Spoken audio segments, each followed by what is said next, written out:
David, va et que l'Éternel soit avec toi.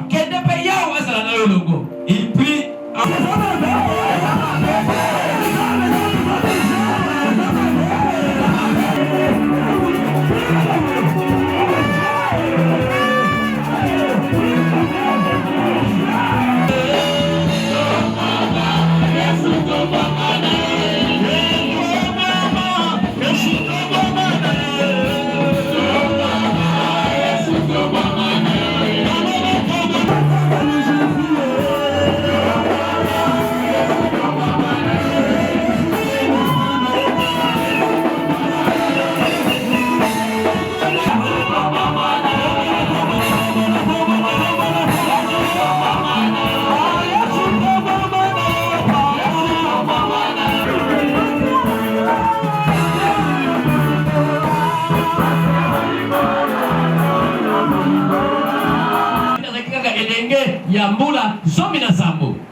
Il était là sans expérience.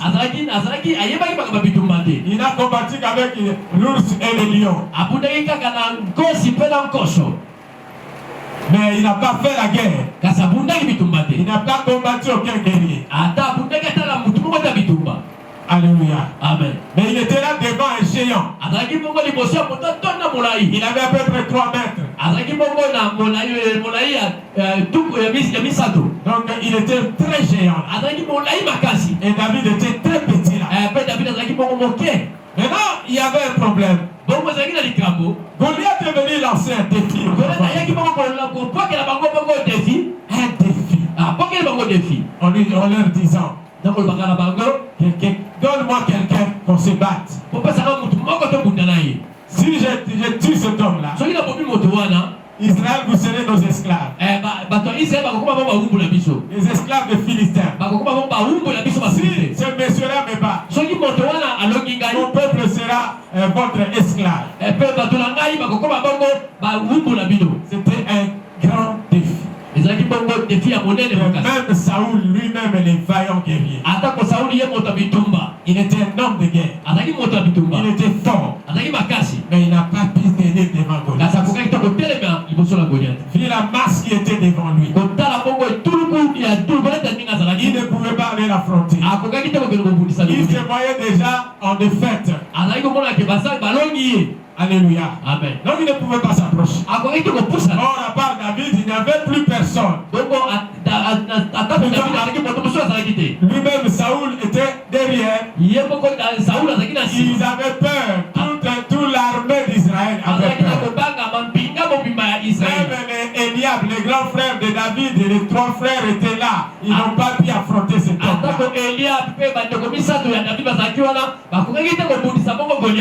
Alléluia. Amen. Mais un petit enfant est venu par curiosité. Parce que le père l'a envoyé donner la nourriture. Il a vu ce homme-là. La parole de Dieu court avec rapidité pour s'accomplir. Donc aujourd'hui, beaucoup d'enfants de Dieu ont perdu la foi. Devant le manque d'argent, devant les blocages, devant le célibat, devant la stérilité, devant toutes sortes de défis sur cette terre. Les enfants de Dieu prient beaucoup, mais les résultats sont peu. Pourquoi? Ils ne croient pas à la parole de Dieu. Ils n'ont pas foi en la parole de Dieu. Oh, c'est la parole qui nous conduit. C'est la parole qui nous donne la vie. C'est la parole qui nous donne la santé. Dieu dit dans Proverbe 4. Proverbe 4.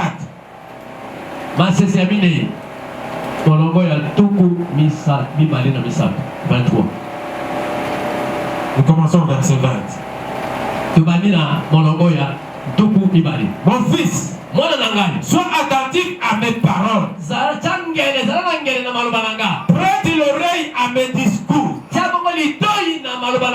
Qui ne s'éloigne pas de tes yeux. Garde-les dans le fond de ton cœur. Car c'est la vie pour ceux qui les trouvent. C'est la santé pour tout leur corps.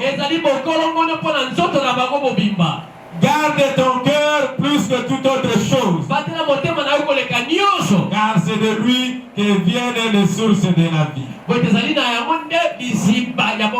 J'ai dit nous devons prêter attention à sa parole. Que cette parole ne s'éloigne pas de nos yeux. Nous devons les garder dans le fond de nos cœurs. Parce que c'est la vie pour ceux qui le trouvent. C'est la santé pour tout leur corps. Beaucoup d'enfants de Dieu, ils ne croient pas à l'accomplissement de la parole de Dieu. Alléluia. Amen. Il y a la peur dans leur cœur. Il y a l'incrédulité. Il y a l'incrédulité. Il y a la peur dans les cœurs de beaucoup d'enfants de Dieu. Ils ne croient pas à la parole.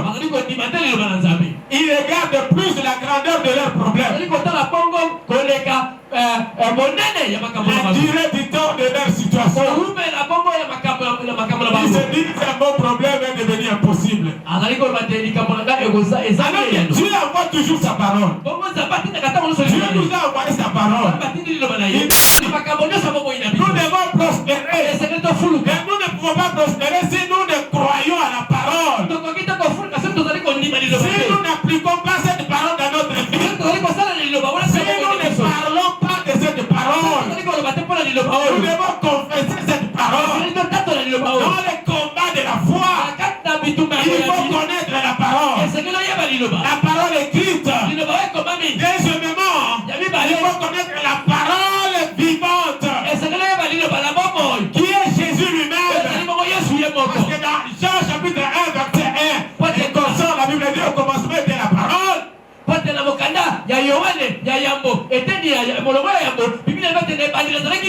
La parole était avec Dieu. Et la parole était Dieu. Alléluia. Amen. Mais beaucoup ne croient pas que la parole est Dieu. Ils ne croient pas que Jésus est Dieu. Ce n'est pas de leur faute. Parce que la révélation est progressive. Alléluia. Amen. Il y en a qui croient que la parole est là. Elle est là. La parole est le Fils de Dieu. Mais ils ne croient pas que la parole est Dieu lui-même. Parce qu'ils n'ont pas encore reçu la révélation que la parole est Dieu. Parce que la Bible dit au commencement était la parole, et la parole était avec Dieu, et la parole était Dieu. Alléluia. Amen. Donc Jésus, la parole de Dieu, lui, la parole qui était Dieu, il est venu à parmi nous en tant qu'une parole vivante parmi nous. Alléluia. Amen. Alléluia. Amen. Dieu a envoyé la parole écrite chez les enfants d'Israël. La Bible dit que la parole les guérit. Dans le psaume 107, la parole les guérit. Mais nous, Dieu nous a envoyé la véritable parole, qui est Jésus lui-même, qui habite dans nos cœurs. Voilà pourquoi la Bible dit que celui qui est en vous est plus grand que celui qui est dans ce monde. Tout le vie qui se met devant toi n'est pas plus grand que Jésus qui est en toi. Alléluia. Amen. Est-ce que tu peux acclamer ce Jésus-là? Acclame ce Jésus. Donc Jésus est Dieu. Ceux qui ne croient pas que Jésus est Dieu, Jésus n'est pas un homme, Jésus est un homme parfait. Il était sans poursuit dans Psaume 35.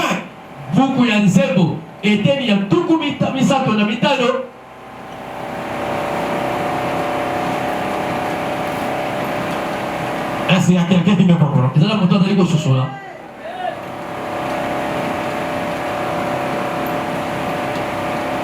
C'est plutôt Isaïe 35.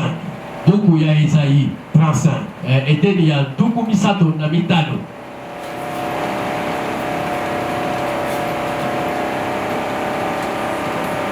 Nous commençons au verset 4. Dites à ceux qui ont le cœur troublé.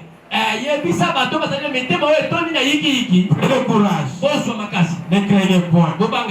Voici votre Dieu. La vengeance viendra.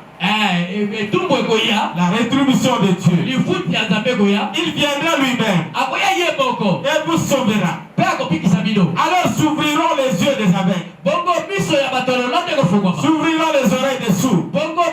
Alors le boiteux sautera comme un cerf.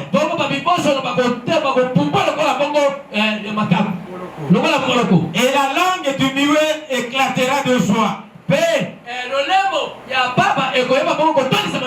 Car des eaux jailliront dans le désert et des ruisseaux dans la solitude.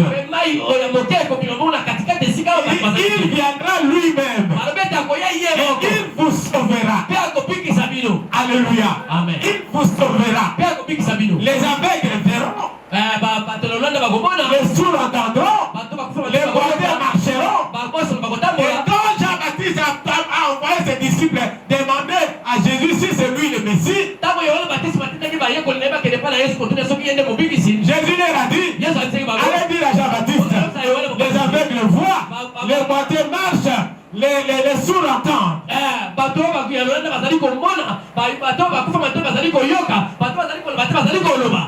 Donc il est là-bas, Ésaïe 35. C'est l'accomplissement d'Ésaïe 35. Donc Jésus-Christ est venu en tant qu'un homme et en tant que Dieu. Il est venu lui-même en tant que Dieu pour nous sauver. Il a pris notre place à la croix. Et il est mort à notre place. Et il est ressuscité. Et la Bible dit que Jésus-Christ est le même hier, aujourd'hui, éternellement. Qui est cet homme qui est le même hier, aujourd'hui, éternellement? Est-ce qu'il y a quelqu'un dans ce monde qui est le même hier, aujourd'hui, éternellement? Les Césars sont passés. Les Charlemagne sont passés. Donc tous les rois, les empereurs qui ont régné sur cette terre sont passés. C'est ce qui est passé. Mais la Bible nous dit que Jésus-Christ est le même hier, aujourd'hui, éternellement. Est-ce que tu peux la Bible très fort? Il est le même hier, aujourd'hui, éternellement. Parce que la Bible nous dit, tout a été créé par lui et pour lui. Colossiens chapitre 15, 3, verset 15. Tout a été créé par lui et pour lui. Les visibles et les invisibles. Alléluia. Amen. Donc David, étant un enfant, il a crié à la parole de Dieu. Il croyait que Dieu est avec lui. Il a dit, le Seigneur est avec moi. Moi je vais l'affronter. Dans le combat de la foi, il faut être sûr de ce que tu dois. La Bible nous dit, j'ai cru, c'est pour cela que je parle. J'ai cru, voilà pourquoi je parle. Il faut croire en cette personne-là. Si tu crois que Jésus est un homme seulement, oh, il est fils de Dieu. C'est une petite révélation. Augmente la révélation. Je te donne maintenant la révélation. Il n'est pas seulement le fils de Dieu, mais il est en même temps Dieu. Parce que nous aussi nous sommes appelés fils de Dieu. Mais nous sommes limités. Les anges sont appelés aussi fils de Dieu. Mais ils sont limités. Alléluia. Mais lui il est Dieu. Voilà pourquoi la Bible dit il est le même hier, aujourd'hui, éternellement. Alléluia. Il ne change pas. Les gens vieillissent, mais lui ne vieillit pas. Il est toujours le même. Dans le combat de la foi, comme David a crié en son Dieu, il dit l'Éternel est avec moi. Moi je parle au nom de l'Éternel. Donc ce n'est pas moi qui vais combattre, mais c'est lui qui va combattre en moi.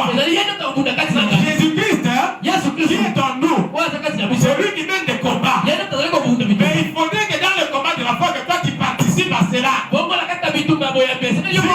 Seigneur vient combattre mes ennemis, il ne viendra pas. Pourquoi il ne viendra pas? Parce qu'il a dit ceci. Voici, je vous ai donné le pouvoir de marcher sur les serpents, les scorpions et sur toute la puissance de l'ennemi.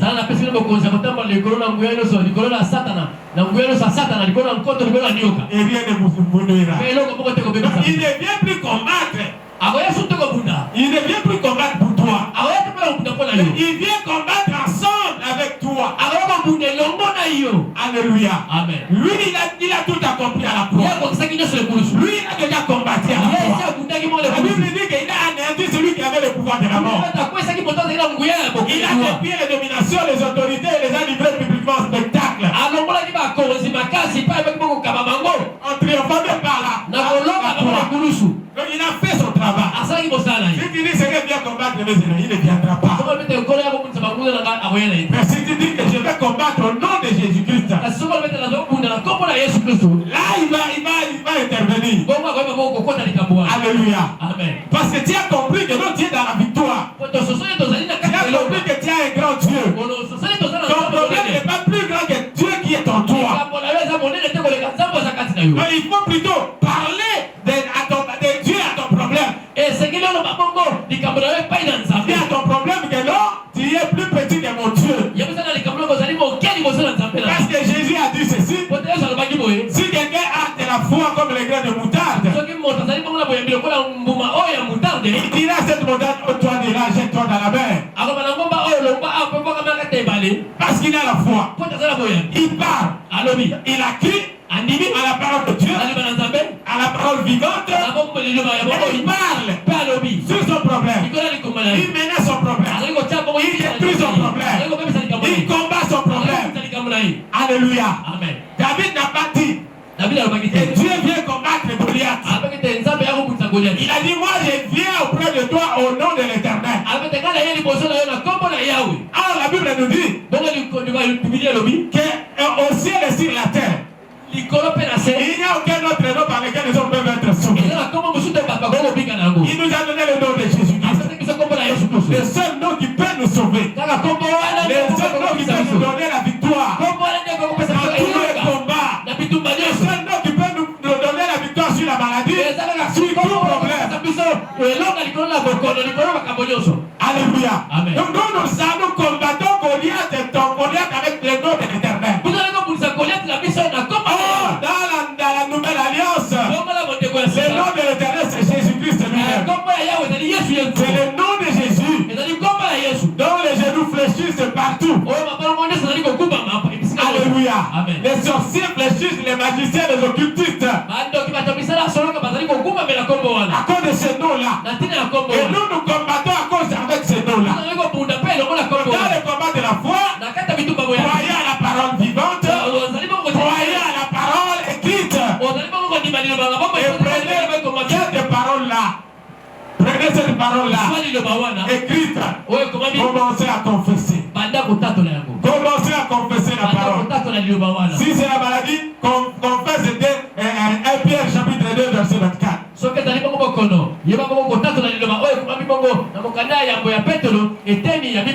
la pauvreté, 1 Corinthiens 8, 2 Corinthiens 8, 9. Et Christ s'est fait pauvre pour que nous soyons riches. Et Philippiens chapitre 4 verset 19. Et mon Dieu pourvoira tous nos besoins selon la richesse de sa grâce en Jésus. David a confessé. Il a confessé. Il a dit au verset 45. Marche contre moi avec le père et la lance de javelot. Moi je marche contre toi au nom de l'Éternel des armées. Alléluia. Amen. Au nom de l'Éternel. Et nous c'est au nom de Jésus-Christ. Et nous devons vaincre nos ennemis. Nous devons parler. Il a parlé parce qu'il savait que Dieu est avec lui. Or nous, Dieu n'est pas avec nous. Mais Dieu est en nous. Parce qu'il dit dans Apocalypse 3:20, je me dis à la porte que je frappe. Si quelqu'un entend ma voix et m'ouvre, j'entrerai chez lui. Je souperai avec lui et lui avec moi. Dieu est en nous. Il habite dans nos cœurs. Son corps, notre corps est le temple du Saint-Esprit.